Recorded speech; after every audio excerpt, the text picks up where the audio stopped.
네, 오늘 말씀 봉독하도록 하겠습니다. 베드로전서 3장 13절에서 17절의 말씀입니다. 다 같이 합독하도록 하겠습니다. 또 너희가 열심으로 선을 행하면 누가 너희를 해하리요. 그러나 의를 위하여 고난을 받으면 복이 있는 자니 그들이 두려워하는 것을 두려워하지 말며 근심하지 말고 너희 마음에 그리스도를 주로 삼아 거룩하게 하고 너희 속에 있는 소망에 관한 이유를 묻는 자에게는 대답할 것을 항상 준비하되 온유와 두려움으로 하고 선한 양심을 가지라. 이는 그리스도 안에 있는 너희의 선행을 욕하는 자들로 그 비방하는 일에 부끄러움을 당하게 하려 함이라. 선을 행함으로 고난받는 것이 하나님의 뜻일진데 악을 행함으로 고난받는 것보다 나으니라. 아멘. 하나님의 말씀입니다.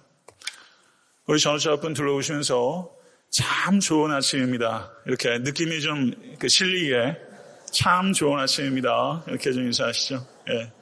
예, 참 좋은 아침입니다. 네. 예, 좋은 교회, 그 좋은 성도 이렇게 있으면 사실 좋은 아침이죠. 또 하나님의 굿뉴스, 오늘 귀한 그 좋은 뉴스를 통해서 여러분과 저의 영혼이 정결해지고 또 결단할 수 있는 그런 은혜의 시간 될 수 있게 되기를 간절히 소원합니다. 베드로전서 3장 13절에서 17절의 말씀은 고난에 대한 성도의 고귀한 대응 방식에 대한 가르침입니다. 설교 제목 제가 만든 건데요. 너무 좋은 거 있죠? 안 그러세요?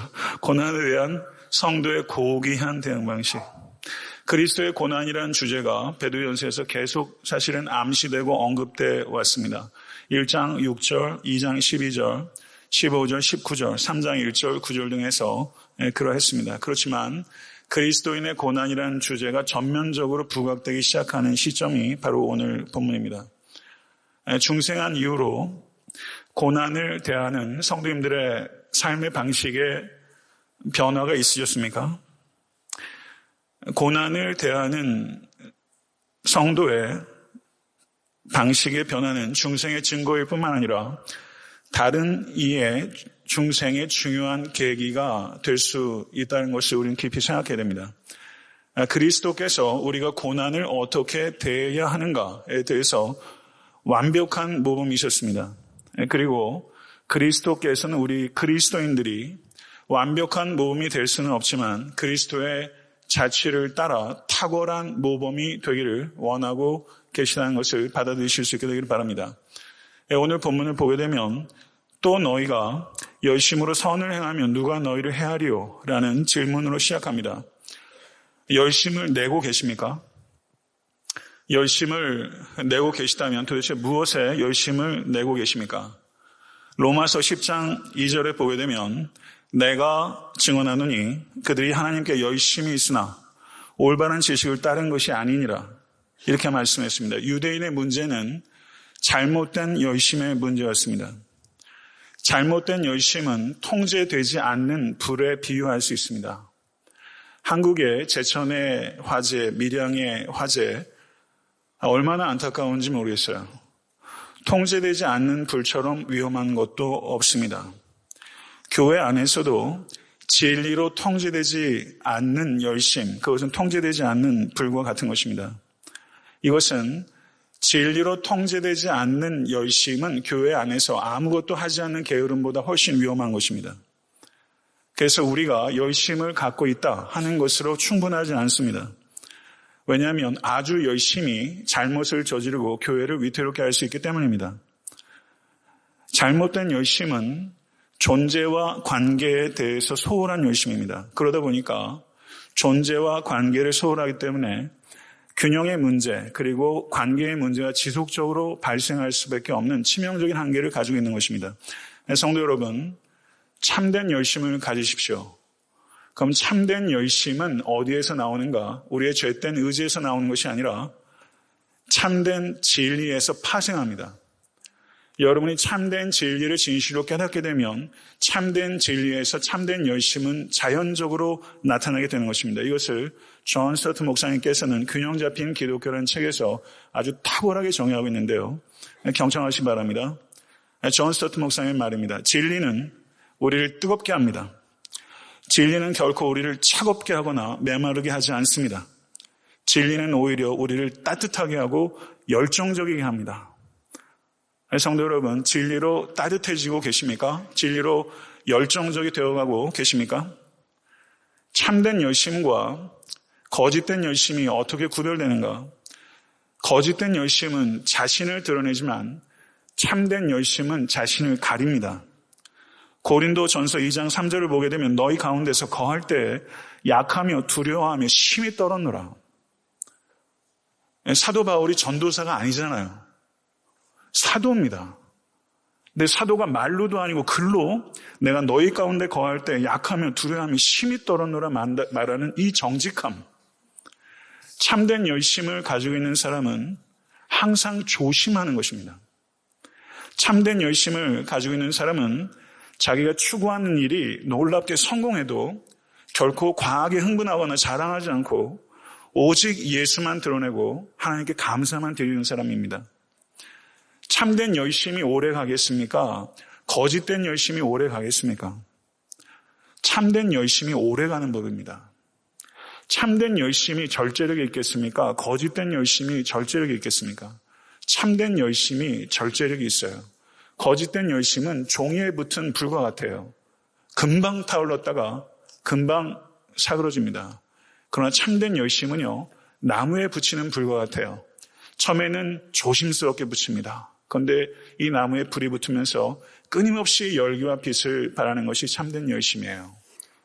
성도 여러분, 현대 기독교의 문제는, 유대인의 문제는 잘못된 열심의 문제라고 한다면 현대 기독교의 문제는 열심의 부재의 문제가 있습니다.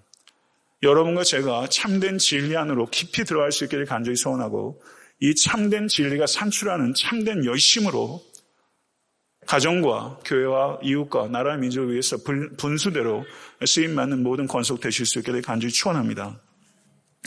선을 행하면 누가 너희를 헤아리요? 질문입니다.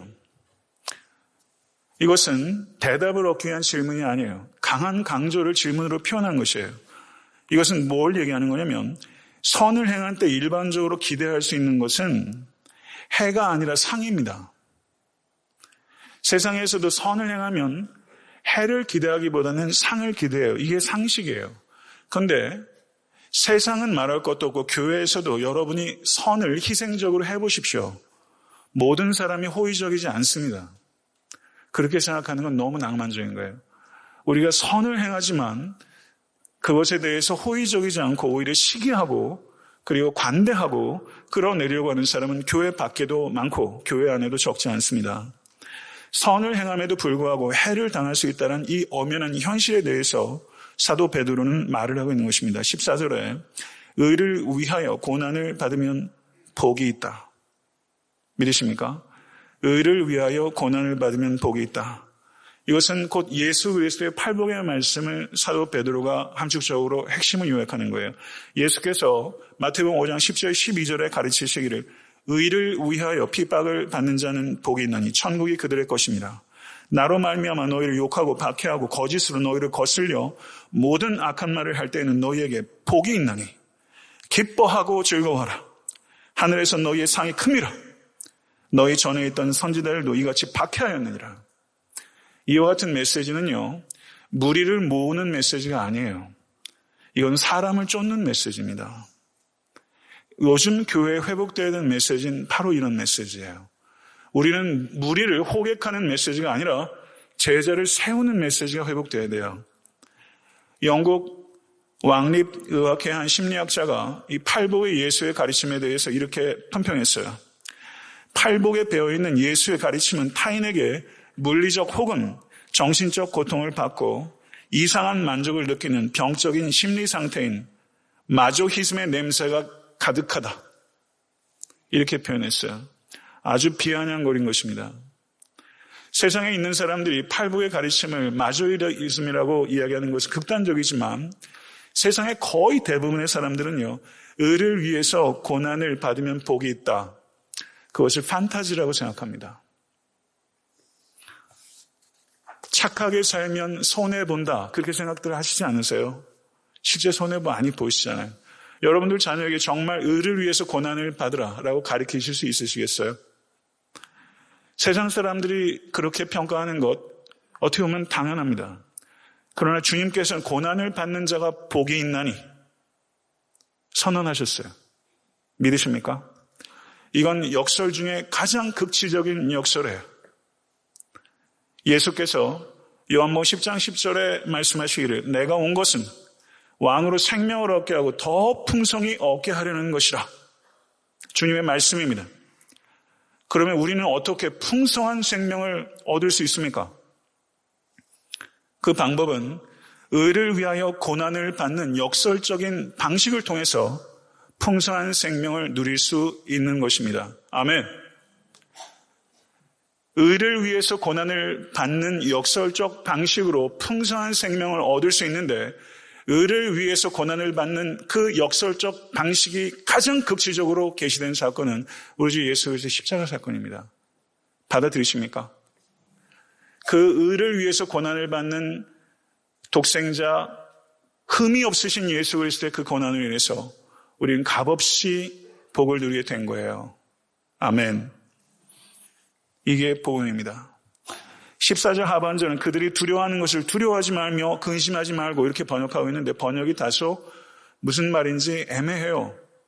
근데 실제 그들이 두려워하는 것을 그 부분이 톤 포번 아우톤, 아우톤은 그들, there란 뜻이고 포번은 포버스란 그 명사의 목적격 형태예요.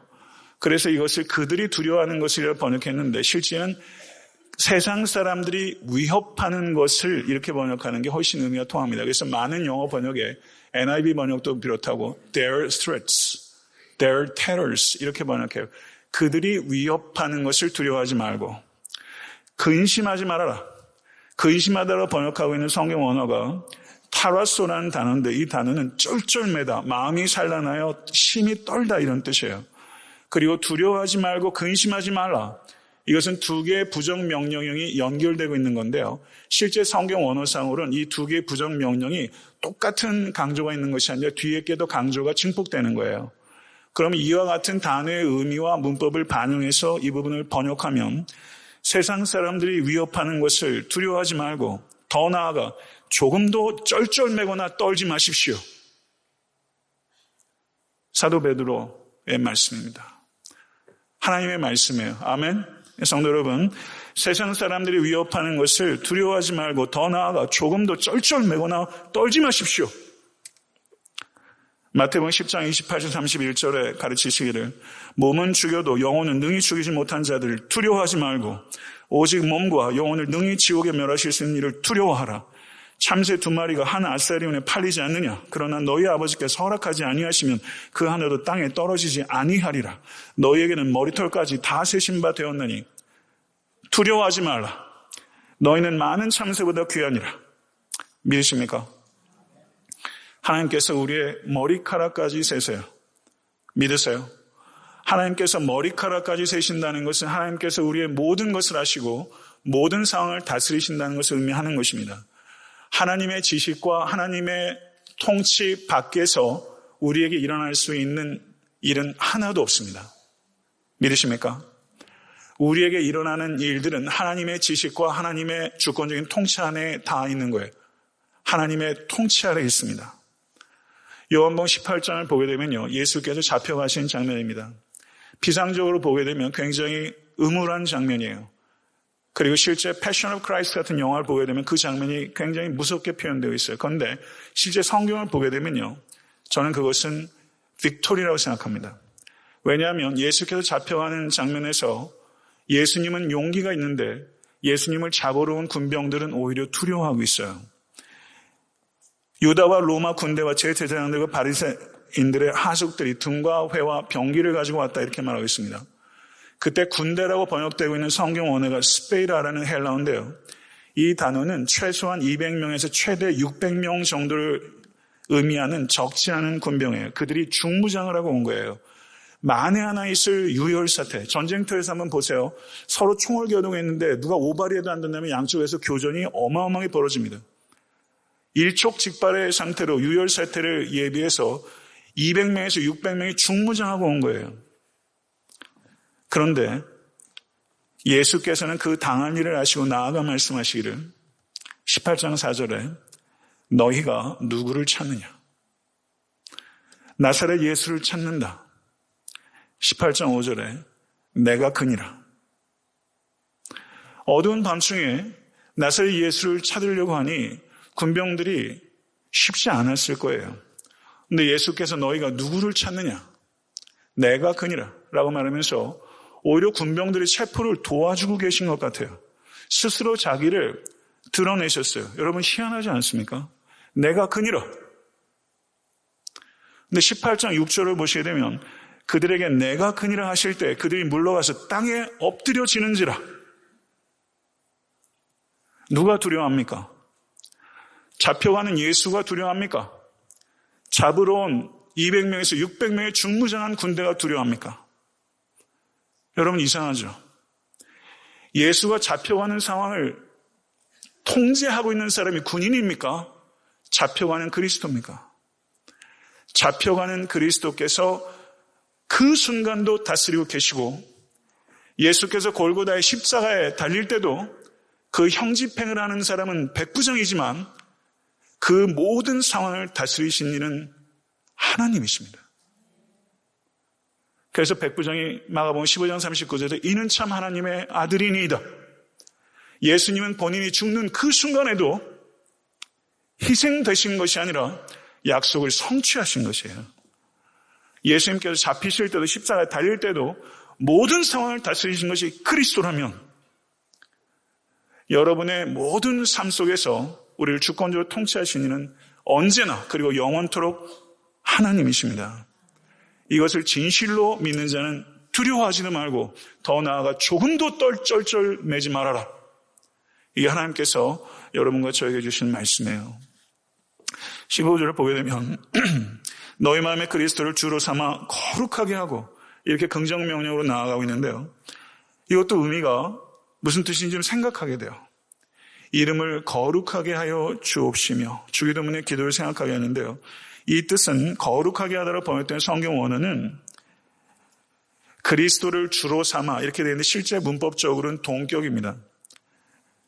주 그리스도를 거룩하게 하다는 뜻은 주 그리스도를 경외하라 이런 뜻이에요.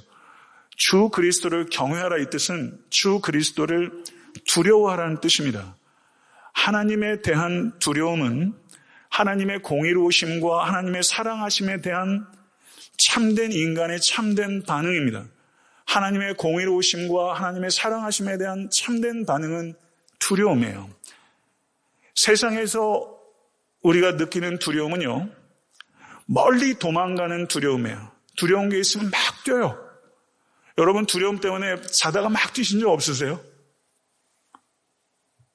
뛰어요. 멀리 도망가는 두려움이에요. 두려움은.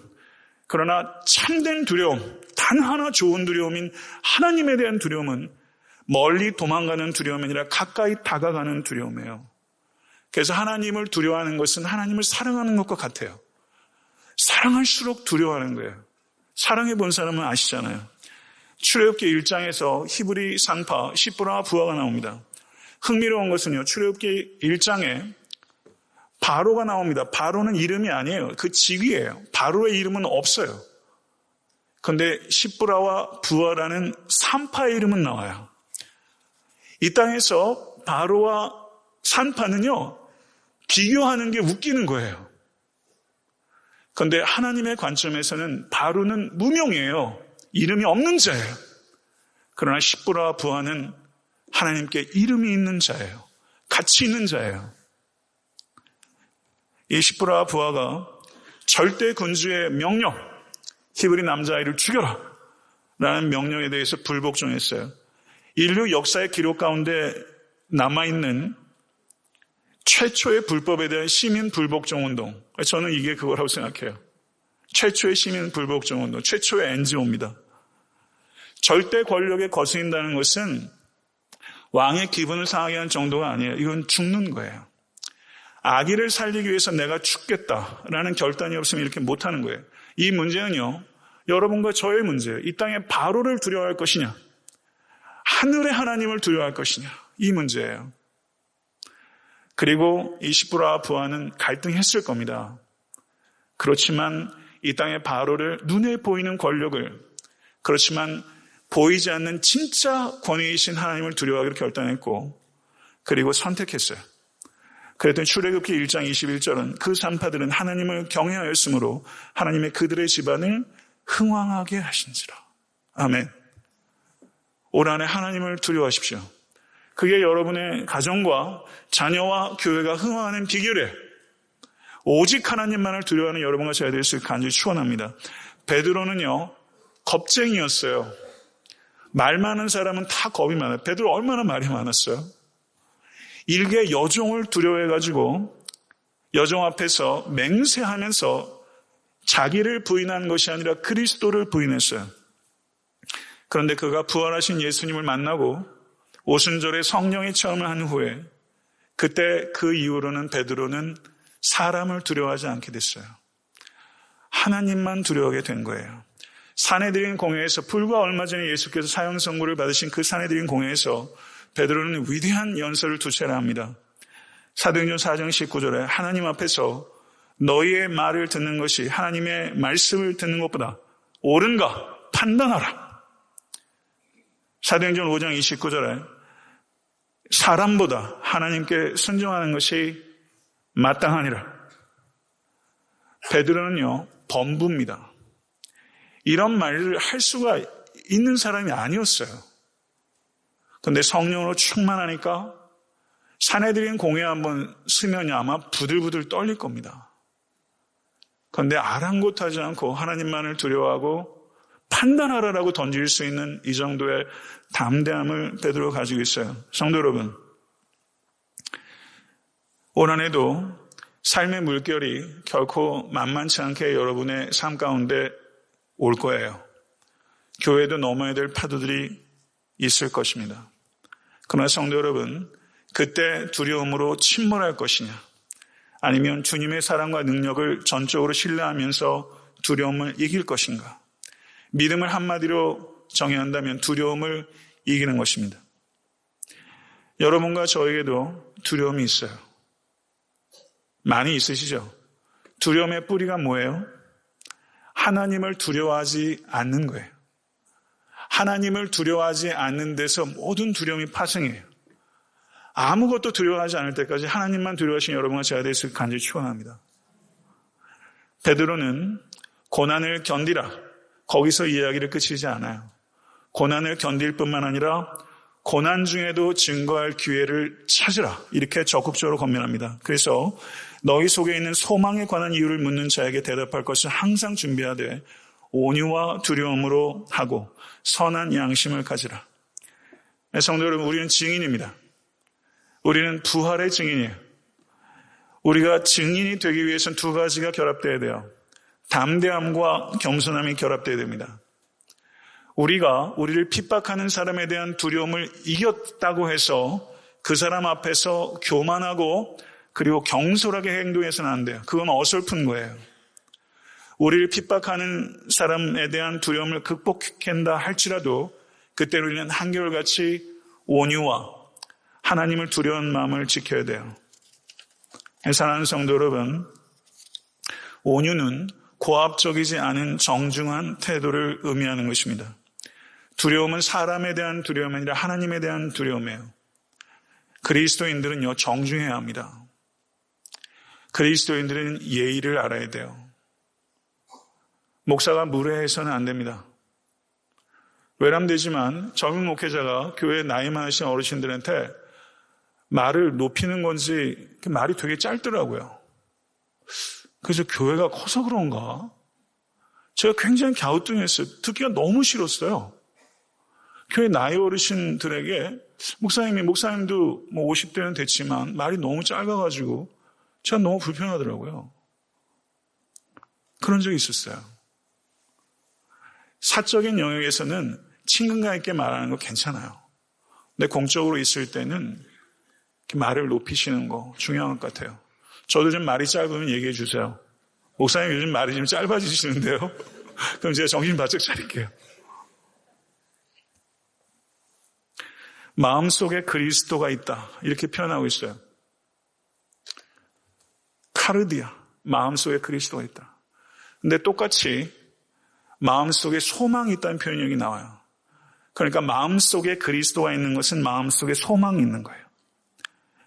그리스도가 마음속에 있어서 생기는 소망은 희망적인 사고방식을 얘기하는 게 아니에요. 이거는 확고한 소망이에요.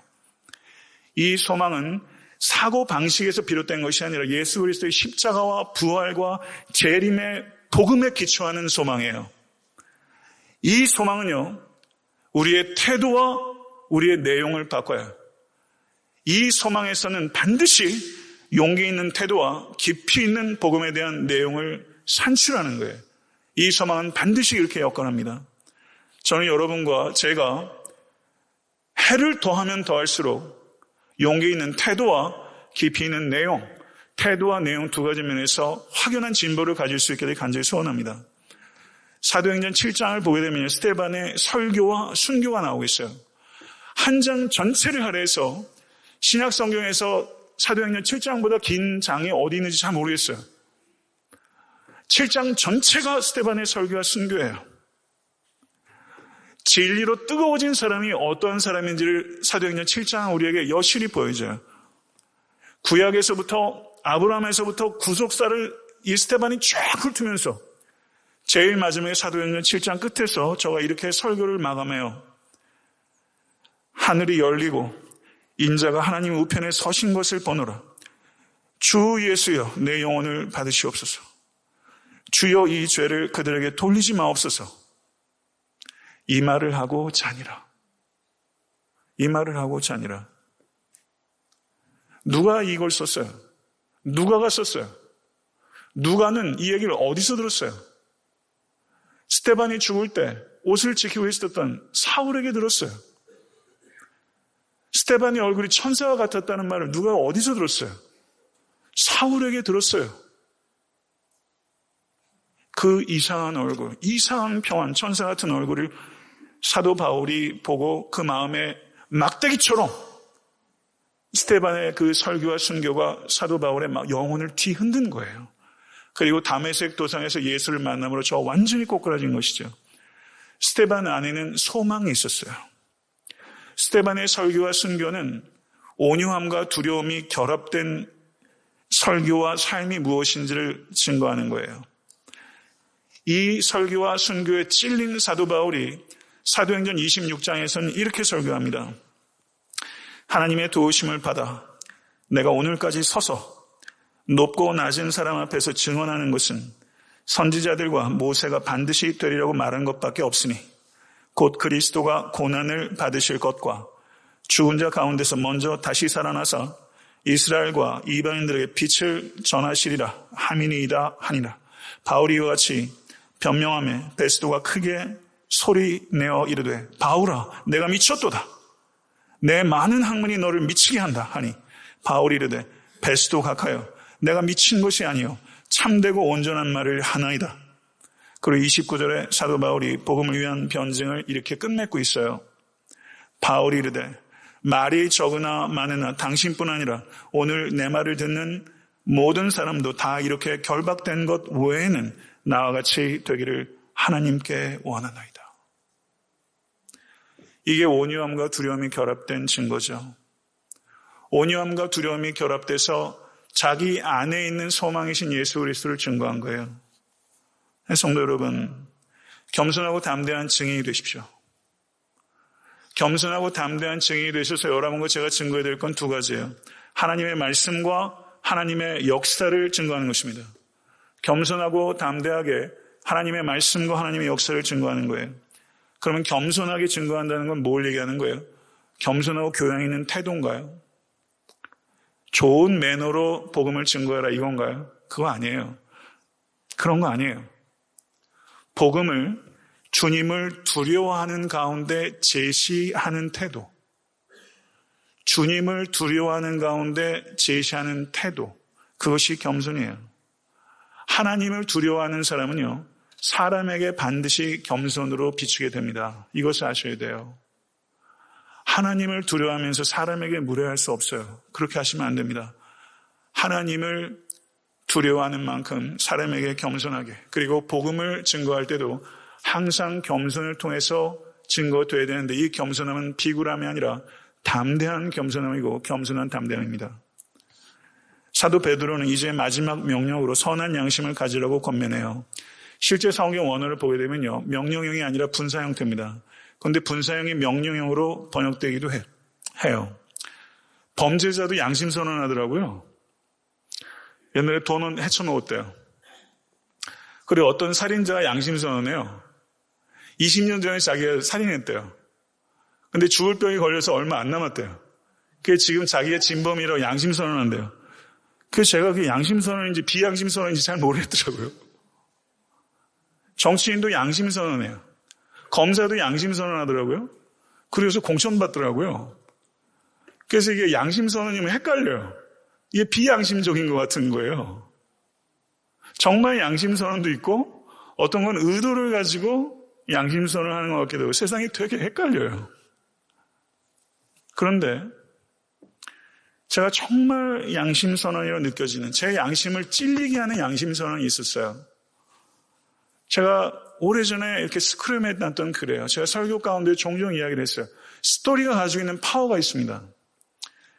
그래서 제가 이것을 책을 통해서 한 게 아니라 이렇게 어떤 기사를 통해서 스크립했던 것 같아서 출처를 좀 정확히 알아보려고 아무리 검색해도 이 출처 리소스 책이 뭔지, 그리고 이 글을 쓴 사람의 이름이 뭔지, 신승하라는 사람인데 실제 이 사람이 실존 인물이 좀 검색을 했는데 잘 모르겠더라고요. 어쨌든 이 이야기는 이런 내용이에요. 수필 간 것 같아요. 제 고향이 충남 부여입니다. 저는 어렸을 때 그 3일장, 5일장을 하는 그 시골장이 그렇게 좋았어요. 별게 다 있어요. 예. 제가 그토록 무서워했던 닭들도 많이 있었고, 예, 강아지들도 많이 누워 계시고, 예. 막 이렇게 무서워하다가도, 예, 그냥 고모가 사주는 이 불량식품들 너무 좋아가지고, 시골 할머니들 빨간 고무 달아라 그러죠. 해놓고 정성껏 이렇게 만들어 오신 야채들 놓고서 그 큰 돈 안 될 텐데, 하루 종일 그 자리에 앉아 계신데, 그냥 그게 정겹고 안쓰럽기도 그랬어요. 근데 그 수필가가 고향에 갔을 때를 자기 친구 문인에게 이야기하는 거예요. 여보게, 내가 고향에 갔을 때였네. 하루는 집사람과 같이 중앙시장에 갔었지. 시장 골목 한쪽 구퉁이에 파를 팔고 계시는 꼬부랑 할머니를 만났는데 그 다라에 파가 한 단 남아있더군. 앉아 계신데도 허리가 꼬부러져서 턱이 바닥에 닿을 것 같았네. 왠지 한 단 남은 파 한 단 빨리 떨이 주고 할머니 집에 가셨으면 하는 마음이 들었네. 아내도 같은 생각을 한 모양이야. 그래서 아내가 할머니에게 물었네. 할머니, 그거 얼마예요? 80원이라고 하시더군. 아내가 주머니를 뒤져버리더니 마침 100원짜리 동전이 하나 잡히게 할머니에 건너드렸지. 벌써 할머니는 파를 준 비닐봉지에 넣어서 집사람 손에 쥐어주고 계셨는데 우리는 무심코 뒤돌아섰다네.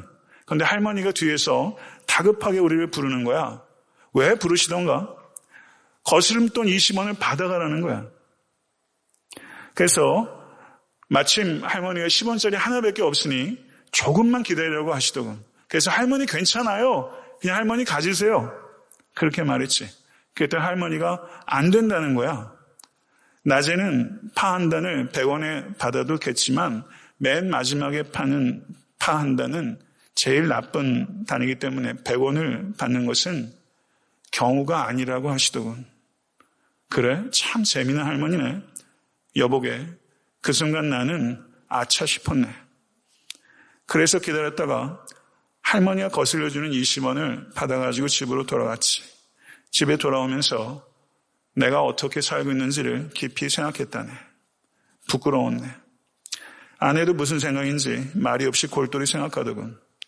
그 순간 스스로 용납할 수 없는 20원을 절대 받지 않는 그 꼬부랑 시골 할머니가 내게 그렇게 크게 느껴질 수 없었다네.